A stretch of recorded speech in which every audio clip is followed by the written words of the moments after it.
Welcome back, folks. It is I, your digital lord and savior, here excited for a game two. I, your Sigtal Lord, am here with the fresh voice and probably one of the freshest voice we've had in a while. Uh, Tuxedo Mask.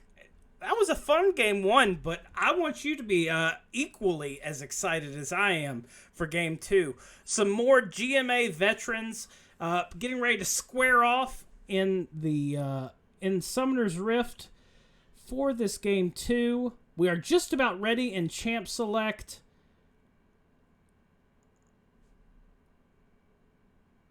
I cannot wait to see what Game 2 has in store for it. Now, could you give me a little bit of a backstory between the Fat Lee versus Eternal Saurus Uh, matchup? Do they play each other often in the top lane? um, Fat Lee is probably one of the most celebrated players across GMA, an early champion in some of our tournaments. Eternal Source is a newer face, but he's actually a top main and has quite the reputation with playing on that island. He plays a lot of Set, he plays a lot of Nasus. Fat Lee has a very deep pool, but it's spread across all the lanes, so he is skilled, but more of a jack of all trades compared to Eternal Source, who's definitely all about playing the tanky tanks, all kinds of tanks, scaling. I think if I had to say the matchup that I'd be most excited for is definitely going to be in the jungle and then ADCs. Probably the closest in terms of skill level. I think that that's going to be fun to watch. It's been a while since we've seen Taco King, aka Sexy Bidet, aka Four Loco Addict, on the Rift with GMA, but we are certainly glad to have him back. No matter what, this is going to be pretty hype. And I think our players are just about ready to go. We're going to give them the R. All right. All right, Tuxedo, let's see you what the bringing your own first fans today, homie. band. Let's see what the first band shall be. First, Kane. It seems that Menards is a Kane player. If that is the case of what they are banning, it might just be a personal pick of this squad here. By chance, can I get some names for these two, or will it still be Team Napster then Team Kazan? We'll just keep it simple and just leave it to Napster and Kazaa. Okay, no problem, no problem. All right, ooh, we have a lot of early jungler bans coming out with the Olaf, Kane, and the Lee Sin. It looks like mid lane Zoe could be one of Pointy's pocket picks, if you will. Another Evelynn, they are hard targeting the jungle here. It looks like they do not want any of those early snowball lane junglers coming into play. They might just force these two junglers on tank jungles, such as Hecarim, such as Sejuani, or even Zac, we might even get to see. I really like this band pool. It heavily targets some very valuable picks. Pointy does have the Zoe as a pocket pick. It's probably his signature champion, but these bans towards Menards Tux are very much needed. The guy has shown skill with so many different champions. The Volibear pick from Fat Lee, very interesting stuff. I don't think it's a flex pick. I don't think Goon plays it. It is certainly a favorite champion of Eternal. He has played it a lot here recently. Thank you, Prestige Edition Skin, for doing that for him. But that pick will come across as a blind volley. I tend to like blind volley, so I think that could be high value there. And he decides to pick Set into the blind volley, or into the volley for that matter, no longer blind, as I believe it will be a classic Volibear versus Set matchup. Now, with that being said, if I'm not mistaken, I believe that it is in fact favored to the Set pre-level 6, and after level 6, it's really depending on how much Fat Lee is able to garnish gold and how he was able to mitigate any kind of back timers. If he's even able to get a couple plates off with the help of jungler pressure, all the more for it. Now, is this going to be one of those legendary Talon jungles, or will this be a mid lane flex pick here? I I've been doing a lot of flex with Goon. I think that this is the Talon jungle. And wow, the Zillion pick. That is one heck of a threat in the mid lane or in the support role. I like the flex potential there. And with the world's meta showing us that Zill is still one of the most underrated champions in terms of competitive 5v5 play. When you've got the communication, that R is just so much more valuable. Ooh, big stacks coming across with the Veigar pick, and Menard's very menacing with the Gwen. What do you think in terms of building these teams? What would you be banning and what would you be picking? Even without player knowledge, just based off the comps. I would definitely be banning Jhin. Unless my team decides to play it themselves, Jhin has to not be allowed to play. There it is, of course. The other ADC, I would say, in this kind of team composition, might even be a Vayne. Crazy as it might sound, Vayne being able to combo well with the Veigar, Gwen, and Set, getting those condemns into the Veigar cages to lock up even more CC for the enemy team. You definitely don't want to deal with that if you are a Volibear. Akshan being able to bring back the team if it gets a little bit too much of a slobber knocker fight, another smart pick. I would like to see the enemy team of Kazaa being able to possibly also ban out more tankier support, really force the Volibear to either be the entire tank, or if he doesn't want to be a tank and he wants to go that AP volley, it just means that the team becomes that much more squishy. Impure. And there's the Vayne ban. Okay.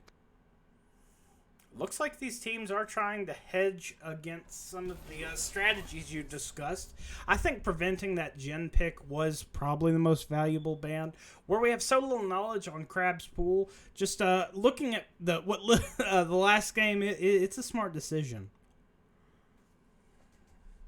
Okay, now it's the decision of what they will be picking into Team Napster here. Veigar is a flex pick, believe it or not. Well, it was a flex pick because Veigar could have actually been ADC bot lane with a Leona, for example. But instead, it will actually be Veigar locked in for mid. I doubt it will be a Veigar as a support. With a Kog'Maw ADC coming out, I haven't seen a Kog'Maw in so many years. I am excited.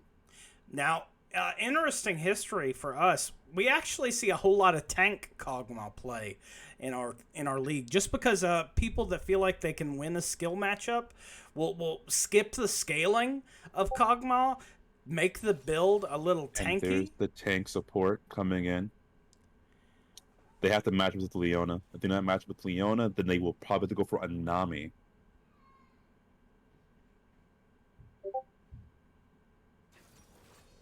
There it is, and there is the Nami.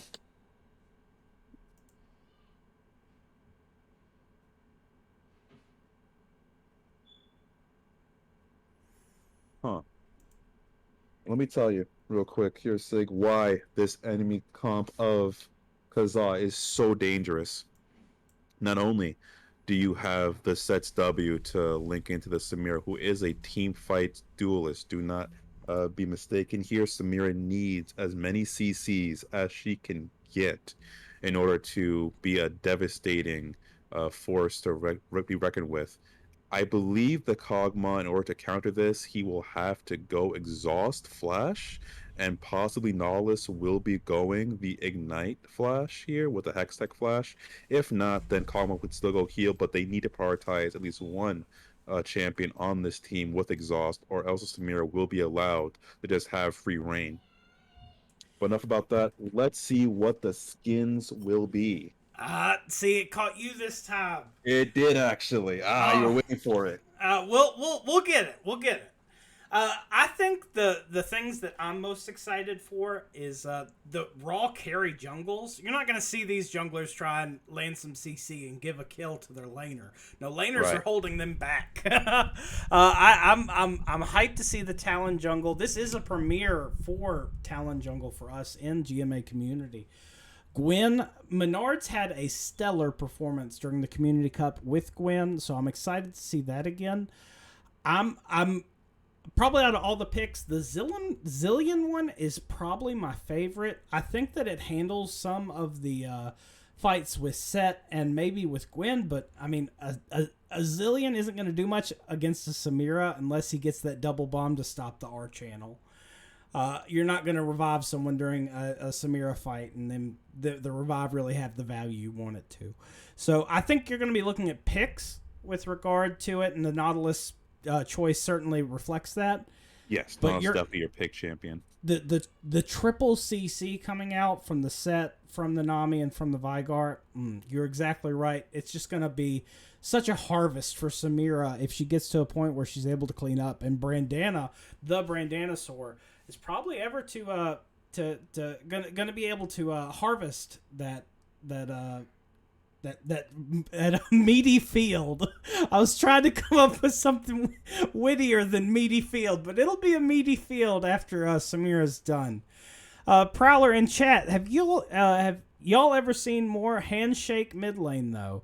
Yeah, it is pretty much just I'll let you scale Vygar. You just don't kill me, okay? I actually beg to differ with that. I think if Vygar is able to really well place those cages, if the Talon jungle is not constantly hovering mid lane when it comes to this matchup here, Vygar will 100% bully Zillion out of lane. Being able to have that longer reach on his cage being one of those main key factors in this matchup between the two. It could happen. I just wonder after like the 8-minute mark when these players are starting, maybe a little before when they start to pick up their level 6. I mean, isn't that a little bit of a waste of a resource though? I think if I were in the shoes of this Vygar, I'd be pushing and rotating. Start getting that Samira ahead. Start getting the Gwen fed as much as possible. And if the game goes to 50 minutes, you've got the gameplay button. You've got the kill Zillion instantly, kill Talon instantly, kill Kog'Maw instantly button. Yeah, You many squishy. You can just play so safe. You don't have to take any risks, and you're still one of the strongest characters on the map.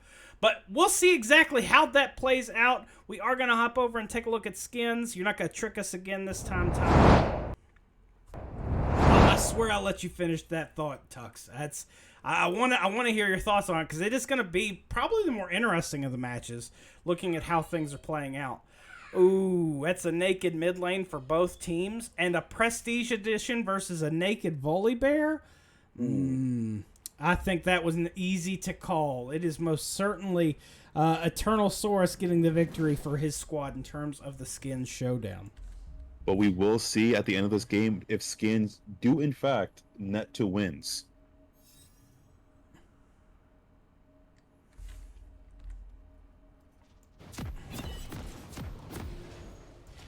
Okay, I'm actually curious to see if this team, because will try to do a invading against the Nautilus, because of the fact that the Nautilus team, they definitely feel more confident with their ability to do an invade, as you do have Nautilus's Q and his passive being a CC chain block.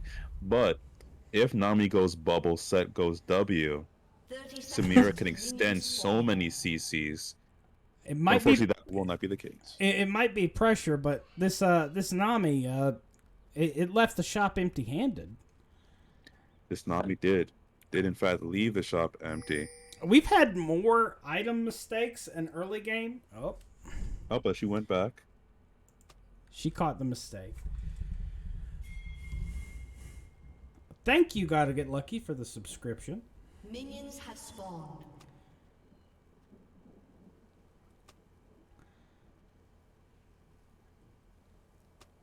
Am I missing something?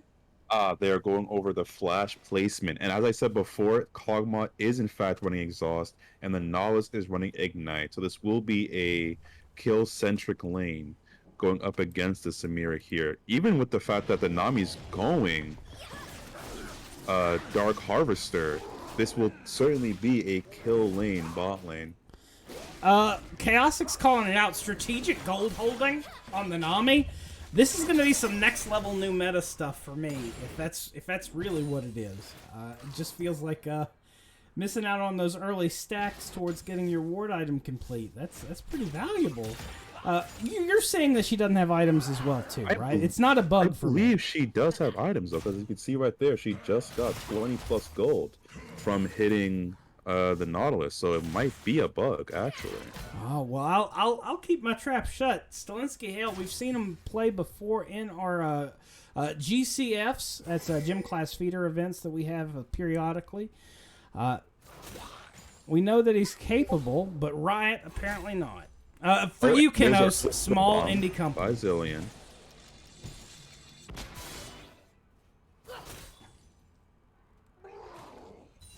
Ooh. But yes, back to the point beforehand. As I was saying before, with the Zilean versus Veigar matchup here, Zilean definitely wins early game before level 3 as he's able to do the double bombs on Veigar. He doesn't really have that much to compensate. As I say that, however, it is going to be an early set versus Volibear, and it will look like he got the shield off. Unfortunately, it will be a kill from the volley as he's going to be utilizing that W bite to really get into the set there. Another example, case example of a Doran's shield versus a Doran's blade. Sometimes protection is just much more valuable than the damage that the Doran's blade does provide. Well, folks, it's going to be a buggy game for me. The set just T-posed under tower when he died. So please be patient with the graphics. I mean, it's not like, Worlds is happening and a successful spectator client wouldn't be important to the success of your esports-based game, but they whatever. Wouldn't need that. Yeah, they don't get that stuff. It's off the grassroots, you see, from the bootstraps. Well, everybody, make sure you pick up your Cafe Cutie skin line coming out next patch. We need the money, right? Games. Well, I like this trade pattern in the bot side. It seems like they are trying to just keep this frozen here, not give the advantage to Brandana and Stalinsky Hale. Certainly trying to give this Talon an early gank here. I'm curious to see if bot lane will try to rotate up to the scrap here to meet up with Gwen for the damage. An amazing passive that Riot thought was a good idea to give the Talon, be able to jump over walls like that. Can't wait to see what they do with the Udyr rework coming out soon. Well, it looks like he will get potentially caught out. The pings did come for Vision, but he is going to take the Krugs for his trouble. The Gwen is there on chickens. We'll see if she catches him out in a by chance passing. Oh, look, he's going for the Zilean here for a gank. Veigar needed to walk up to put down a cage. Unfortunately, was unable to hit the cage. And got a bomb for his trouble. Double bomb, actually, for his trouble. And then I'm delayed behind you. Every now and then I hit the ×2 button. Because there is times I have noticed where the game, stutters. It might put me down by, 5 seconds. Well, I've probably spectated a few thousand games in my time, and I'm having more issues tonight than usual. And usually I'm the buggy one. Mist Bubble from the Nami there will slow the engage. Hook attempt comes out from Fruity. So, right now, just looking at the farm numbers, do you think that this clear difference between the Gwen and the Talon is going to be... Oop! The solid cage comes down. Menards does get the kill, but the flash is there. Out. Pointy able to survive. Very, very good. Very well done from Pointy. But that ultimate is going to be down for this Drake. We'll see if it's something they would have needed. Not to mention, we also would want to take a look at the farming of the Veigar. It looks like while we were looking at the farm of the Veigar, the set was able to just get tower dove by the Volibear's ultimate as well. For those who are not aware of the new Volibear, he is able to ultimate, do a ground slam next to a tower. If it does hit the tower, it shuts the tower down like an Ohm Wrecker, if you will. Oh, look at you with the old magic. Useless. I missed the Ohm Wrecker. Well, bring all the items back. some of them, just some of them. No, we can skip. Well, ZZ Raw Portal was a very fun item. I feel like that one can come back at least.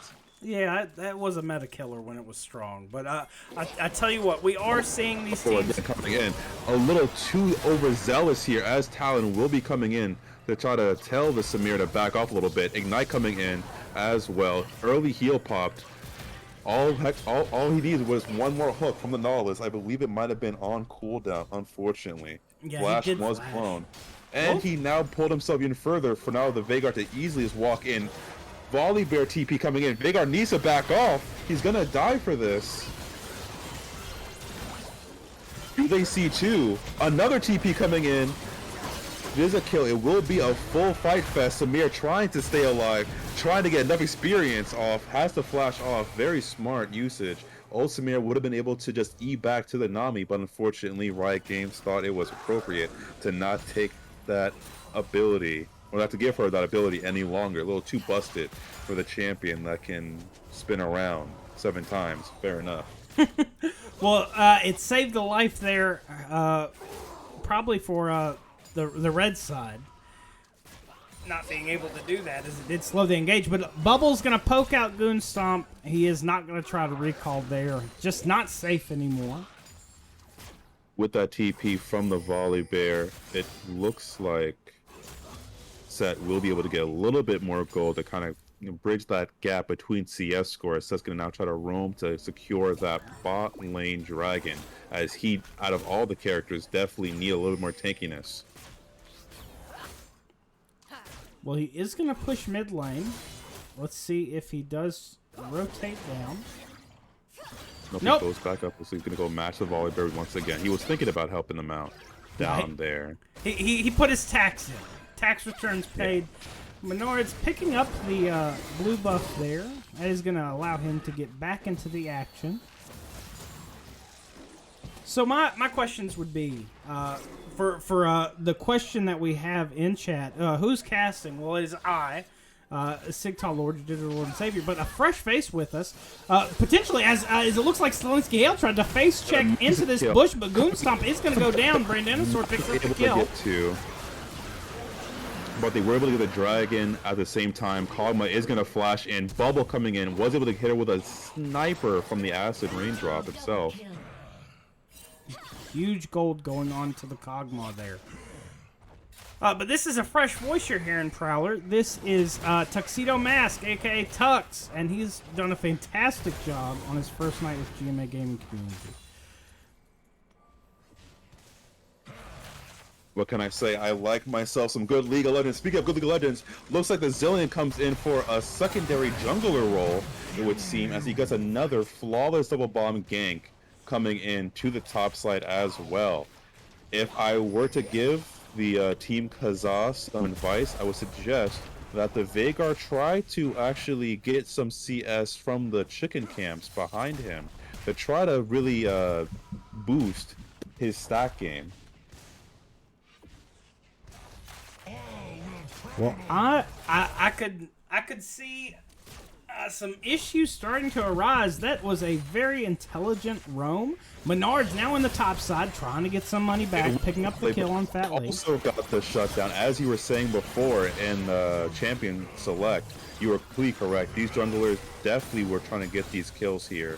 Menard's able to get, I believe, 2 shutdowns now, so he should be far above the Talon, which is kind of scary, as I believe when counters Talon, as she's able to not take any damage from his ultimate, which he drops her W. Brandanosaur just hugging that wall there, trying to get the vision. Pointy dodges the bubble, uses the speed up, gets right out of there. Happy feet by the Zilean. That's how you know it's a good Zilean main, if they're able to juke back left and right to get away from all those more targeted CCs. Alright, looks like he still wants look like he's catching up. Whew. Tower being the 6th man, taking pistol grab to half health. It looks like after this back that Kog'Maw should have enough gold to buy Triforce. He's gonna get greedy and try to go for a little bit more, it looks like, though, as far as CS is concerned. And with a Triforce Kog'Maw, sub 15 or sub 12 minutes, it will be a very scary proposition. Oh, Pointy lands the double bomb, trying to get some damage across. Taco King now sub 100. DC is slowed. He possibly will get the kill here, as Taco King is taking too much minion aggro. He is forced to flash and pop his heal. Will be enough of a bait, however, for the Gwen. Gwen throws down her ulti, or throws on W for that matter. Force the flash out of the Zillion, but he has TP up soon enough, so he'll be able to TP back into lane to continue to soak more XP. An early top lane tower has been destroyed.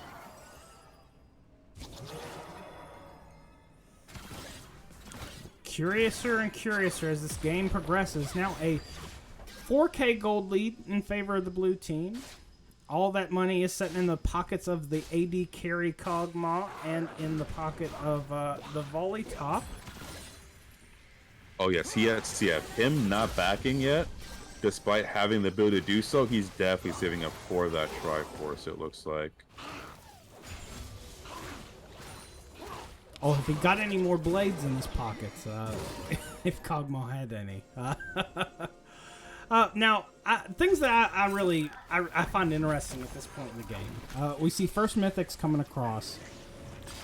I'm very interested to hear about the logic for the in the top side, Eternal just Another attack. Fan Lee, please, he has a family. Oh, what's up with W in and got a nice interruption with his own W from Set. Set, he played that as best as he could. Depending on how you look at it, he played as best as he could. He was able to interrupt the Volley Bear jumping in with his own W, used his E to get himself a shield there, try to prolong as much time as possible, but as I'm saying that, looks like Nami got 4-manned on. well, I that believe was they're trying to give. Go ahead. in the middle of that set, Death. We also saw the Vygar go down. So I'm curious now. As always, I've said that like 3 times this game. That's what I was curious about. When are we gonna start seeing Menard start getting some gold back after these after this 5K now 6K gold lead in favor of the blue squad? Menards can definitely get some gold in on the bot lane at least, but he has to play around the TPs of both top and middle, as at any point in time, they could easily outnumber any gank that he tries to do. When it comes to the Volley Bear, it would appear that the Volley Bear is not building tanky, is actually building damage, which is their saving grace. If the Volley Bear continue to build tank, then Menard should be able to just cleave right through him, pun intended, with the scissors, like butter.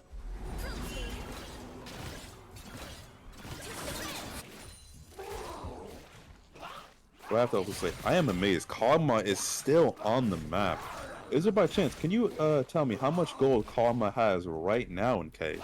In fact, It looks like he's sitting on 18K, and it's 55K total income. on 18K. That yeah.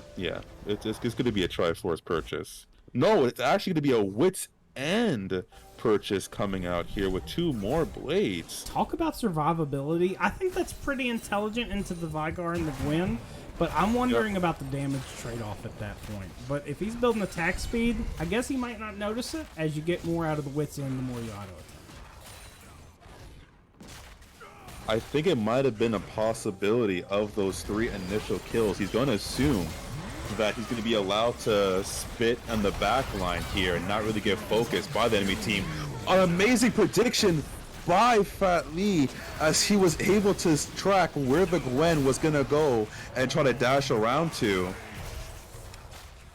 Taco King needed to throw out a cage of some sort to kill, but he was able to be saved. Fat Lee also flashed in. Now he's going to try to kill the Vygar here. Vygar was able to throw out a cage. Was not able to throw the cage to instantly stun the Volley Bear, however, but now it would seem that the Samira is trying to track. Was able to track, got the flash off. Double kill from Samira. Now Samira's back in the game, much like with Kog'Maw, despite the fact that Kog'Maw is just rolling in gold, able to get that initial tower. Well, That's part of anyone's game.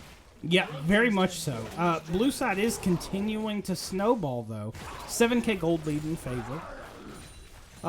I think the highlight so far has been the ability for them to take that pressure they got topside, win a fight bot side. Menard's looking to get some in return.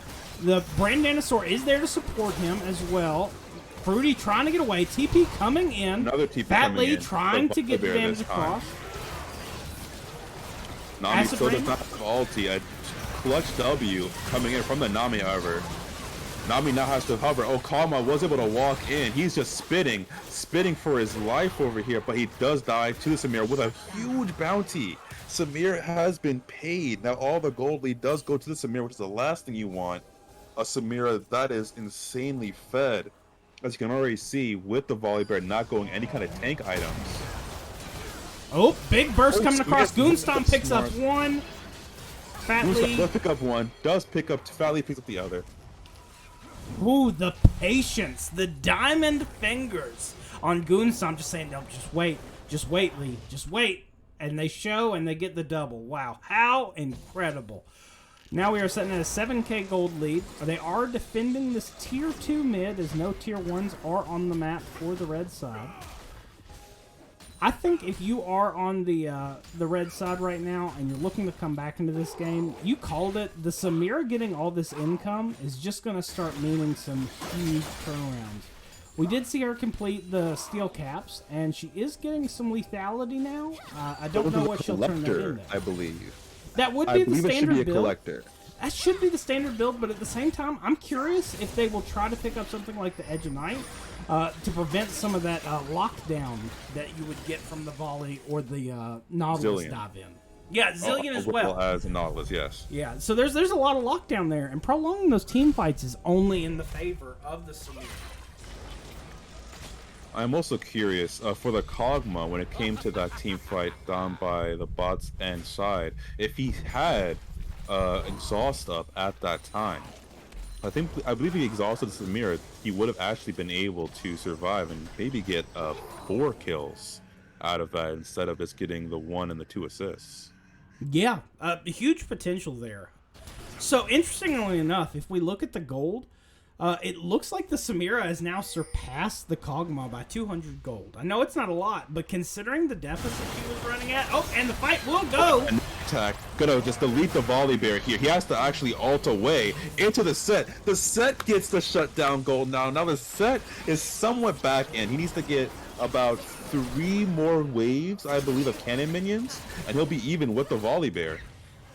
Yeah, looking at it, it is a 3k gold difference between the top laners, but, I mean, you don't need much as set to get on the board and to stay there. Fruity is there, just walking in, 1v5, bring it, I'm Fruity's deep. trying his hardest to distract him away from the dragon to be able to actually buy them time for the Talon and the Kog'Maw to come in. Woo! Talon goes in, instantly kills the Nami, knows how to pick his targets correctly. Samira was able to get the kill in. Now Kog'Maw is in the back line. No one's looked at Kog'Maw. He will be able to clean up. That's 1 kill. Triple. Quadra for Kog'Maw. Unfortunately, no quad coming in. Another time when a quad should be showing up, but it has been stolen by another team member. But it doesn't matter. Ace is all around. It looks like the gambit from Fruity there paid off. He didn't even die going in 1v5. That's my team's Drake, not yours. They not only now get the Drake, but looks like they're going to get the inhibitor tower as well. Tux, what is the path back at a 10k gold difference at 20 minutes for the red side? They're definitely going to have to pull themselves up by the bootstraps here. As you said before, Fruity doing that distraction of, hey, look at me, don't worry about the dragon, might have been what actually costed them that entire team fight there, as they wasted so much to try to kill Fruity. Keep in mind, Kog'Maw has actually yet to use his exhaust on any of the heavy damage dealers, not the Gwen or the Samira. And certainly not on the Veigar, so I believe here... Oh my goodness, the Talon just happy feet. You can't catch him. You just can't catch this Talon. He's too fast. Oh my god. In order to actually get away. And Oh, to Fat make this Lee! W Fat Lee happen. not dying! He's chomping. He's still chomping. He needs another E to make this happen for him, though. Another E.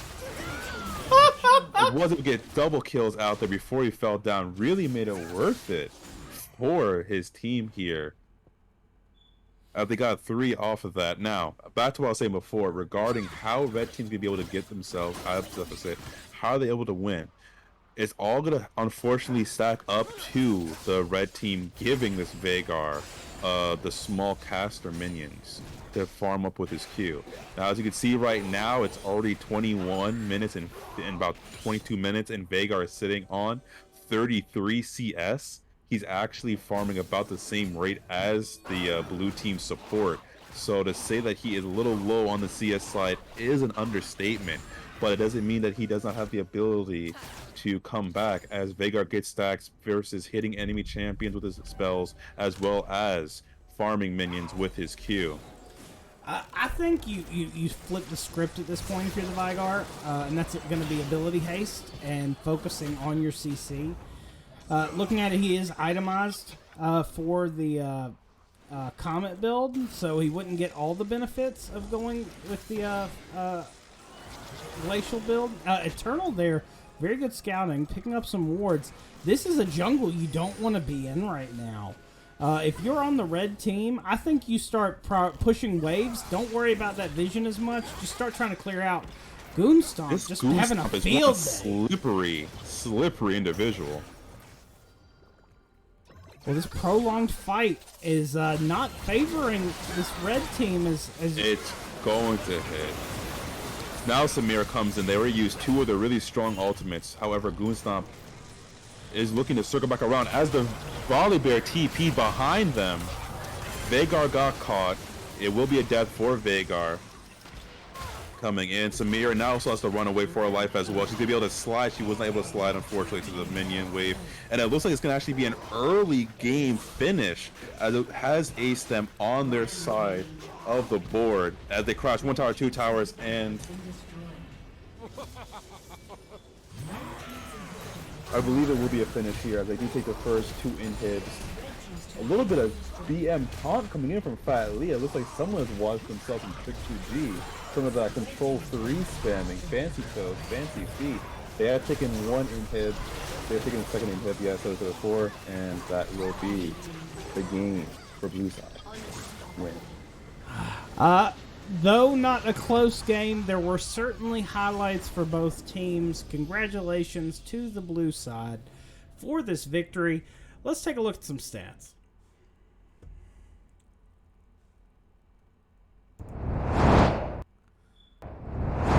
All right, folks. We might as well have been a Bitcoin podcast with the amount we were talking about Imaginary Gold that game. Hugely in favor of the blue squad. If you take any 2 members of the red team, you could not any 3 members and put them against 2 members of the blue team. They still don't match gold. Huge gold disparities. I think that there was a point where this was certainly winnable. There was a part where Brandanosaur was 5-1, matching the Kog'Maw at 4-1 at the time. Very correct. It's just so disheartening that they weren't able to climb back in. I'm wondering if it was the pressure mid that put Taco King behind. I think that if he would have had the opportunity to do a little bit more scaling, we might have saw some different outcomes. We'll see exactly how it pays out. I'm very interested. Let's take a look at some graphs.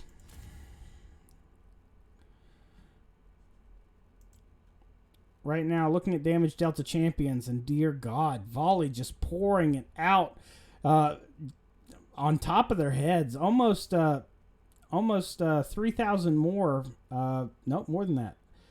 6,000 more than closest person on the other team. And the highest on their team was matched by the blue side Talon. So just a huge dominating win from the blue side. What a night to be pistol crabbing Fruity. Let's take a look at wards in terms of vision score. It stinks that it wasn't. This graph would show it to be a lot more competitively. Nami really did put in the work, and it looks like there was some huge priority there from the Veigar to start getting on the board. He was placing those wards, just dominating vision control, and I think that doesn't even speak anything to the ability of the other team. It's just when you control as much of the map as you do, I mean, that vision placement, it just comes natural. You can't really push out when you don't have control over the top half or the bottom half of the map. Well, a fun night of games. Tux, I got to tell you, man, you got the gift of gab, and I really hope you'll join us in the future. Anything you'd like to say to wrap up for tonight?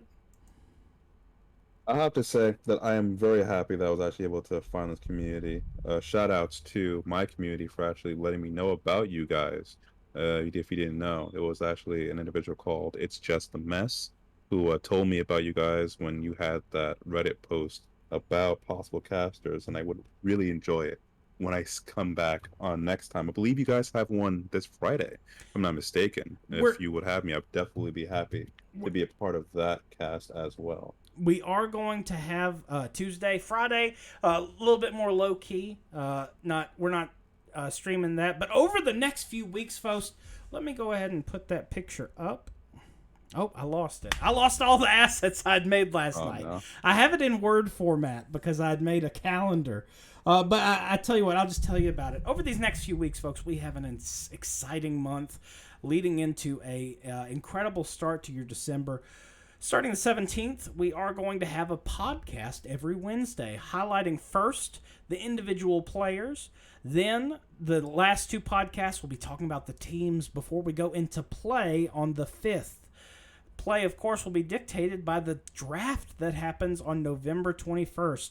You'll be able to watch the GMA Gaming first ever Captain Draft Special, where we follow the 5 captains. Looks like we're going to have 5.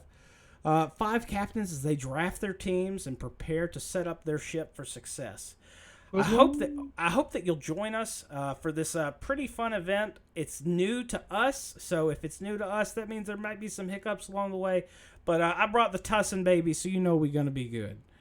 I, with the GMA gaming community, want to thank you for all the subscriptions we received this evening, and thank you for all your participation in chat. Please, you'll see down below there is a D for Discord. We would love for you to go ahead, join our Discord. It is an incredible community, and we have a lot of fun there. On behalf of GMA Gaming, I have been your digital lord and savior, Sigtal Lord, joined by the very talented Tuxedo Mask, and I hope you have a good evening. Stay safe. See you guys in the Star Stream.